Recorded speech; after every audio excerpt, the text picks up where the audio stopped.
allow me for a moment to tell you my crazy ideas. I've had this property up for sale for nearly a year now, and I honestly don't know why it hasn't sold or why I haven't gotten offers. I've questioned whether it may be my realtor not doing her end of the deal, or what the issue may be. Don't really know. What I do know is that it hasn't sold, and I've only gotten 2 official offers that were just so low they were insulting. Actually, I guess technically I did get a 3rd offer that was so funny I threw it away. But it was through a wholesaler who just wanted the land to wholesale real quickly. $20-some thousand for land that I paid $50 for in that state over there, which is what it was when I bought it.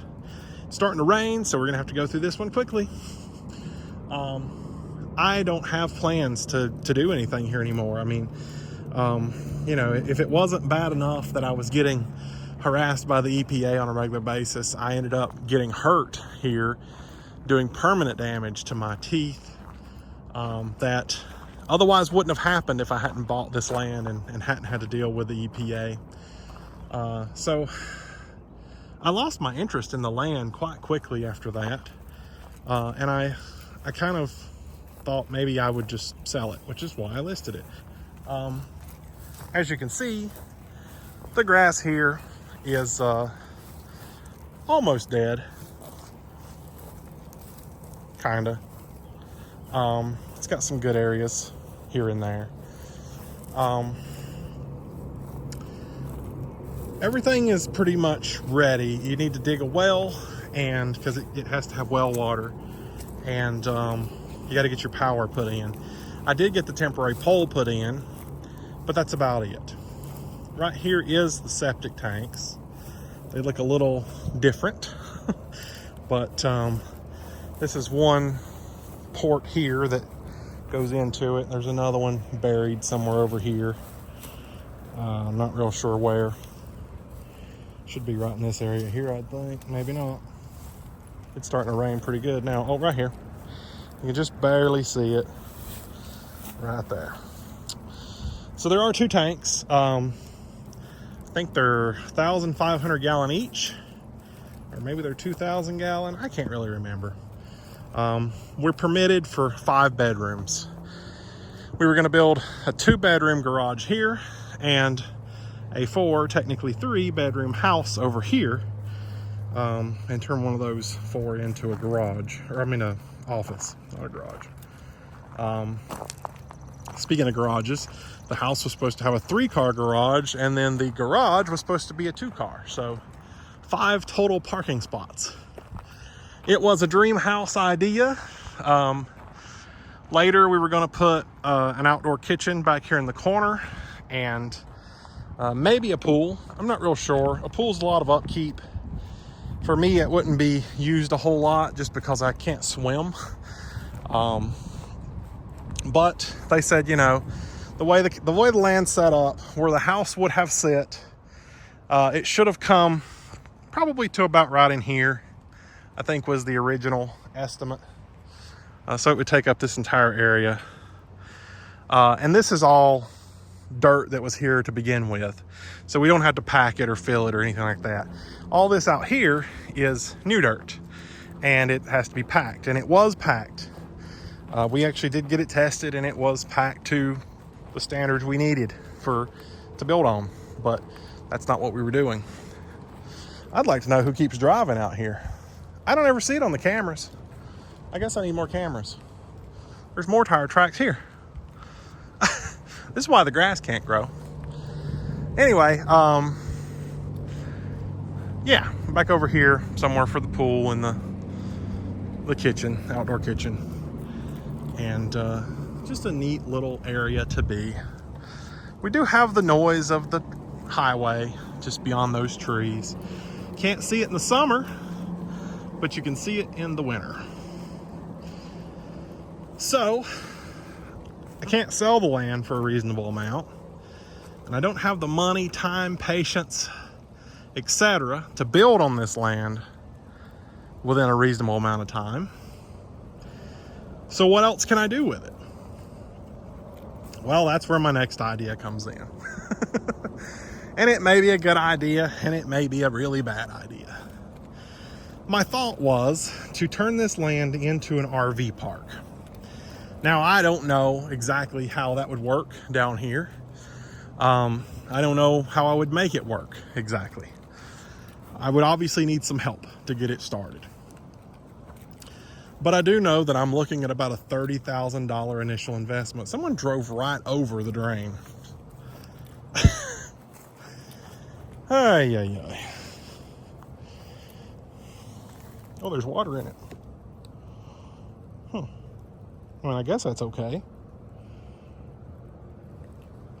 Let's try and look at the drain there. It's really hard to see. I mean, you can kind of see it. I guess it's sitting above the water. Okay, cool.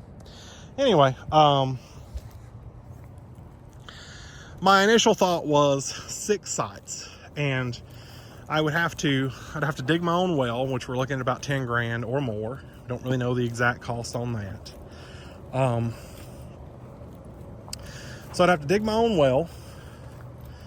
I'd have to get a bigger power service. Honestly, I need about 600 amp, to be honest. I don't even know how to do that. The power service we put up there is, well, I don't know what that one's rated for, but I know that the initial plan was going to be a 200 amp service. We're going to have a 200 amp service here.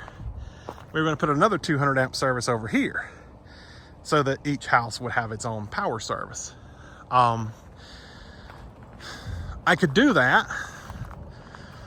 I could maybe even get a 400 amp service put in over here and then maybe put a 400 amp over there. There were some slight hurdles. You can see the power lines. The pole is over there and there's a transformer on it.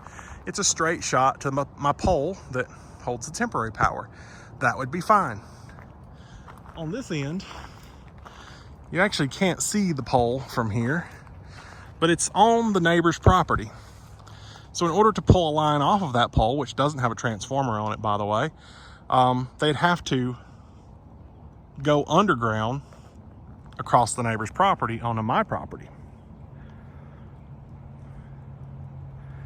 So they were asking the neighbor for an easement to do so, and I have no clue if they ended up getting that or not. No information whatsoever. So then we're back to, can I get 600 amp, 800? I don't know. Do I need to do 2 400s and put them here and then run wire all the way around the property for this RV park idea? I don't know.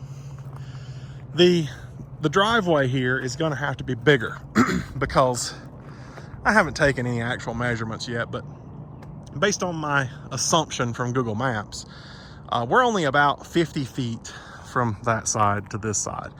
Now we're 100 and something feet long, so that's fine. There needs to be more room to turn some big rig around in here. Thinking, what's the biggest I'm probably going to see? Probably the one I want, which is 43 foot plus a 20 foot truck. So you're looking at 63 foot with a horrible turning radius.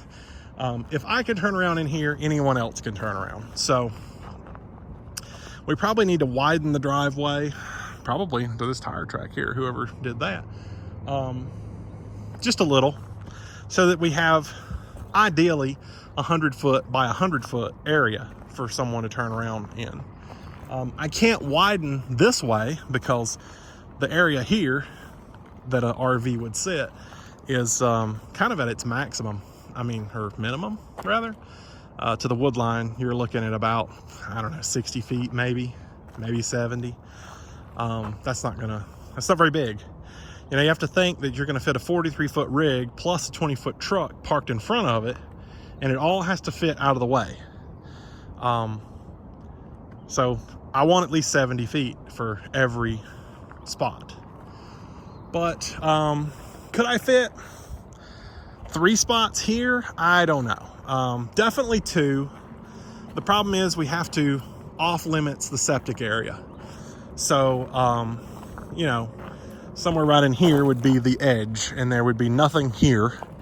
No RVs parked over there, obviously. No RVs parked over here, obviously. That's interesting. We have one tire track going this way,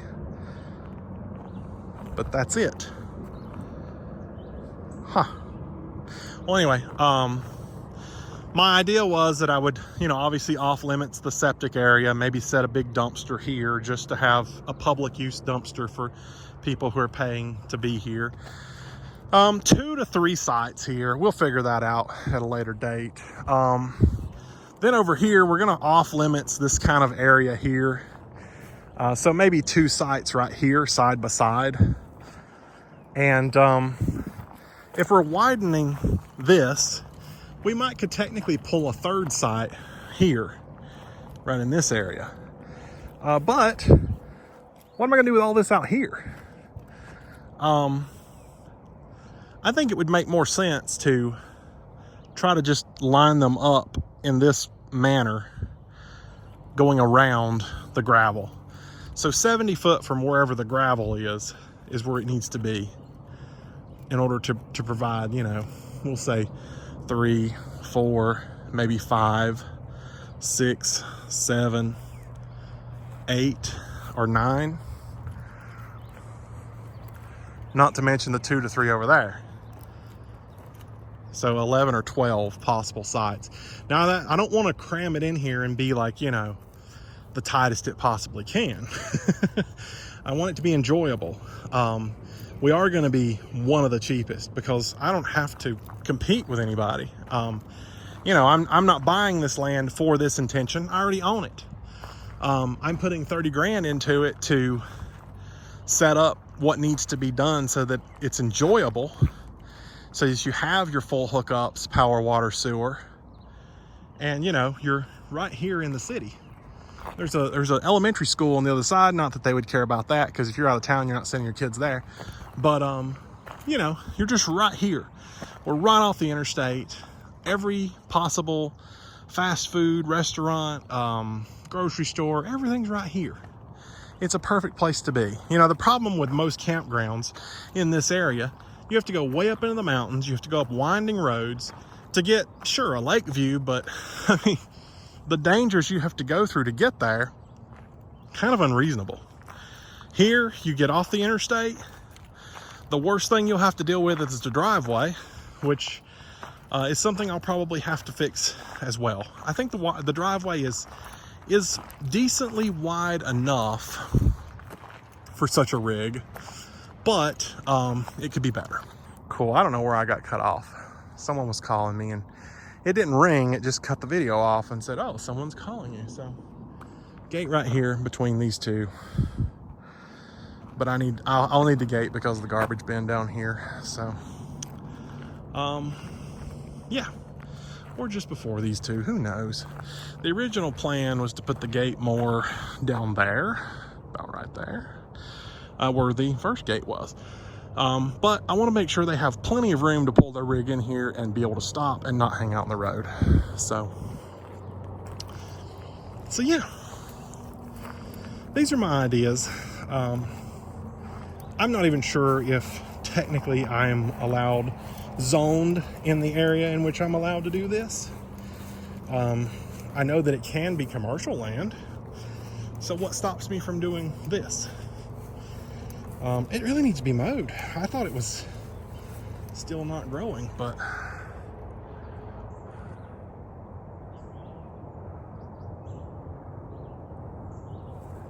I can't see, so I'll review the footage on that one later. But bird's nest in there, has been for a while.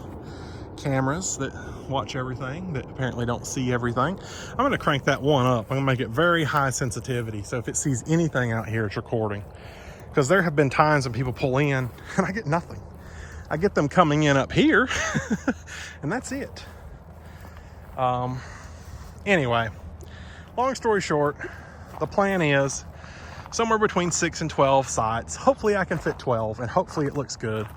We're going to widen this, and maybe not here because, we got to keep the yeah. But as it goes further out, we can widen it. Make it big, good enough for someone to turn around in. 12 sites at $400 a month, roughly, is the expected price. And we'll see about, you know, like daily and weekly rates. Obviously, I spoke with some people who run campgrounds, and rates that I was given as reasonable were $35 a day, $200 a week, $400 a month. There's a lot of room to play with that. $35 a day sounds good, but why not do $150 a week? You know, I mean, if they're going to come spend a week here or 2 weeks here, why pay the monthly rate for 2 weeks? I mean, sure, if they did 3 weeks, they could just pay monthly and be good, but you know what I'm saying. The pricing seems a little scattered to me. So it's just an idea. I don't really know what I'm going to do. Obviously, I want to make this land profitable. I want to start making money off of it. Ideally, I'd like to make $3,000 a month, but if I can fit 12, I mean, there's potential up to $4,000 a month, really. Yeah, I'm going to have the power bill to pay and, you know, keeping the water running and stuff like that, which is going to be on the power. But I don't think it's going to be that bad. Especially that I'm not going to be able to build a house. So biggest expenses, $10,000 for the well or so. I need to run wire around the property. We're probably looking at $7,000 to $10,000 for that. Then whoever to run my pipes and, you know, septic and all that. And then we'll have to pour gravel pads for each RV. And this, honestly, I think it's the best possible solution because it allows me to set all this up and try it. But at the same time, you know, if it doesn't work out, I can just clean it up and do something else here or sell it, or I could sell it as an RV park. So nothing is permanent. The gravel would be, we'd move the gravel over into the driveway. That'd be it. The pipes, the wire, all can be jerked up or left for later use if needed. The worst part is if I have to end up putting all the power here on this pole, I'll have to run wire from there to this side over here. And unless I want to dig up and go through the driveway, I've got to go all the way around the property. I think logically it would be better to dig up and go through the driveway, but then we also have to think about septic lines and water lines. And, you know, are we going to dig a 5 foot by 5 foot trench in the driveway to make all these pipes go across? Or are we going to do it more logically? At least with septic, they can all be tied into the same pipe. You know, they can all lead back to the same place. Water, same thing. Power, you know, longer distance, the worse the power gets. You know, you don't want to go 800 foot from here all the way around back over to here because, you know, you're going to have voltage drop. You're going to have issues. And we definitely don't want that. But my goal is to put 60 amp at each site and just charge the same daily rate for anyone. You want to bring a camper, you want to bring a, you know, a big fifth wheel, a motorhome, you want to camp in your car for the night, I mean, whatever, you know, you have an electric car, you need to charge it for a few hours. I mean, you pay the daily rate and here you go. I know most campgrounds don't allow electric cars. I plan on doing mine a little better, using the proper wiring and, you know, outlets that are a little bit more expensive so that it's not going to melt when you plug something into it that's going to draw full power all day, every day. Because, I mean, even right now, I mean, you're looking at 87 degrees here with the flickering screen. 87 degrees, there are going to be air conditioners running, 2 to 3 per rig all day, every day. So there's going to be some power draw. So yeah, anyway, that's my crazy idea. I've asked my realtor to pull the listing 3 weeks ago, and she still hasn't. She keeps saying, oh, I have to send you paperwork to sign. And I'm like, okay, send it. Nothing. So, I mean, this just further proves that I think I was right when I said my realtor's no good. So, we'll see. Obviously, there's no huge rush about getting any of this done, but I would like to give it a try. I'm going to sink 30 grand into the property to make this happen, but at the end of the day, it'll come with a well now, which ups the value. It's pretty much ready to inhabit. you could even bring your own camper down here and park it and live on this land while you build your house, because you'll have water, power, and sewer access already with the camper. So yeah, I don't know. We'll see. We'll see how it goes. Hopefully it all works out, and this works out really good. But we'll have to see, I guess. So that's my crazy idea for now. We'll see where it goes. I'm gonna have to talk to some people to, help me figure out how all this works, and yeah, go from there.